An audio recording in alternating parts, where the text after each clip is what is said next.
ಪ್ರಯಾಗ್ರಾಜ್ನಲ್ಲಿ ಸಿಲುಕಿದ್ದ ಕಲಬುರಗಿಯ ಕನ್ನಡಿಗರು ಸುರಕ್ಷಿತವಾಗಿದ್ದಾರೆ ಅಂದ್ರೆ ಮಾಹಿತಿ ಸಿಗ್ತಾ ಇದೆ. ಅಮೃತ ಸ್ನಾನವನ್ನ ಮುಗಿಸಿ ವಾಪಸ್ಸಾಗುವಾಗ ಕಾಲ್ ತುಳಿತ ಸಂಭವಿಸಿತು ಅಂತ ಇನ್ಸಿಡೆಂಟ್ ಅನ್ನು ನರೇಟ್ ಮಾಡಿದ್ದಾರೆ. ಆದರೆ ನಾವು ಸುರಕ್ಷಿತವಾಗಿ ನಿಂತ್ವಿ. ಚಿಂಚೋಳಿಯ ಯಲಕಹಳ್ಳಿಯಲ್ಲಿ ಆ ಗ್ರಾಮದಿಂದ ಹೋಗಿದ್ದವರ ಸ್ಟೇಟ್ಮೆಂಟ್ ಇದು. ಅಮೃತ ಸ್ಥಾನಕ್ಕೆ ಹೋಗದಂತಹ ಶಾಂತಗೌಡ, ರಮೇಶ್ ಹುನ್ನಳ್ಳಿ, ಸೋಮಶೇಖರ್, ವಿಜಯ್ ಕುಮಾರ್ ಎಲ್ಲರೂ ಕೂಡ ಸ್ನೇಹಿತರು ಒಟ್ಟಾಗಿ ಹೋಗಿದ್ರು. ನಾವೆಲ್ಲ ಸೇಫ್ ಆಗಿದ್ದೀವಿ ಅಂತ ಅವರು ತಿಳಿಸಿದ್ದಾರೆ. ಹರ ಹರ ಮಹಾದೇವ್. ನಾವು ಕರ್ನಾಟಕ ಡಿಸ್ಟ್ರಿಕ್ಟು ರಾಜ್ಯ ದುರ್ಗ ಡಿಸ್ಟ್ರಿಕ್ಟ್ ಚಿಂಚೋಳಿ ತಾಲೂಕು ಯಲಕಹಳ್ಳಿ ಗ್ರಾಮದಿಂದ ಬಂದಿವಿ. ನಾವು ಮೊನ್ನೆ ಬಿಟ್ಟಿದ್ದೀವಿ. ಮೊನ್ನೆ 26ನೇ ತಾರೀಕು 8 ಗಂಟೆ ಬಿಟ್ಟಿದ್ದೀವಿ. ನಿನ್ನ ಬಂದು ಮುಟ್ಟಿದ್ದೇವೆ. ಒಂದು ಕೇಸಿದೆಲ್ಲ ಬಂದು ಇವತ್ತು ಬೆಳಗ್ಗೆ ಬಂದು ಪುಣ್ಯ ಸ್ನಾನ ಮಾಡಿದ್ದೀವಿ. ಏನೋ ಇಲ್ಲಿ ಏನಿಲ್ಲ, ಎಲ್ಲ ಸರಿ ಒಳ್ಳೆ ಇಲ್ಲ. ಅದೇನೋ ಆತಂಕ ಆಗಿದೆ ಬೆಳಗ್ಗೆ ಅದುವಾಗೆ ಅಂತ ಎಲ್ಲ ನಮಗಿಂತ ಒಂದು 5 ಕಿಲೋಮೀಟ್ರ್ ದೂರ ಐತಿ. ಅಂದ್ರೆ ಏನೋ ಸುರಕ್ಷಿತವಾಗಿ ಐತಿಲ್ಲ. ನಾವೆಲ್ಲ ಪುಣ್ಯ ಸ್ನಾನ ಮುಗಿಸ್ಕೊಂಡು ಮತ್ತು ದರ್ಶನ ಮಾಡಿಕೊಂಡು ಬರ್ತಾ ಇದ್ದೀವಿ. ನಾವೆಲ್ಲ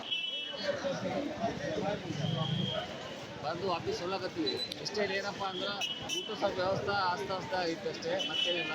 ಎಲ್ಲ ರೀತಿಯಲ್ಲೂ ಒಳ್ಳೇದಾಗೈತಿ. ಇದು ಪ್ರಯಾಗರಾಜ್ ಒಂದು ಜಬರ್ದಸ್ತ್ ನೋಡೋ ಸೀನ್ ಮಾಡಿರ್ತಿದ್ರಲ್ಲ, ಇಲ್ಲಿ ಸರಿಯಾಗೈತಿಲ್ಲ. ಪ್ರಯಾಗ್ರಾಜ್ದಲ್ಲಿ ಏನು ನಮ್ಮದು ಸ್ನಾನ ಆಯಿತು. ರಾತ್ರಿ 11 ಗಂಟೆಗೆ ಹೋಗಿ ರಾತ್ರಿ 4 ಗಂಟೆಗೆ ನಮ್ಮ ಸ್ನಾನ ಆಯಿತು. ಕುಡಿಯೋ ನೀರಿನ ವ್ಯವಸ್ಥೆ ಇಲ್ಲ, ಚಾದ ವ್ಯವಸ್ಥೆ ಇಲ್ಲ, ಹೋಟೆಲ್ ವ್ಯವಸ್ಥೆ ಇಲ್ಲ, ಒಂದು ಹಾಸ್ಪಿಟ್ಲ್ ಇಲ್ಲ. ಏನಾದರೆ ತೊಂದರೆ ಆದರೆ ಹೆಚ್ಚಿಗೆ ಪೊಲೀಸರಿಲ್ಲ. ಯಾವುದೇ ಮಿನಿಮಮ್ ಅಂತೂ ಯಾವುದೇ ವ್ಯವಸ್ಥೆ ಇರೋದಿಲ್ಲ.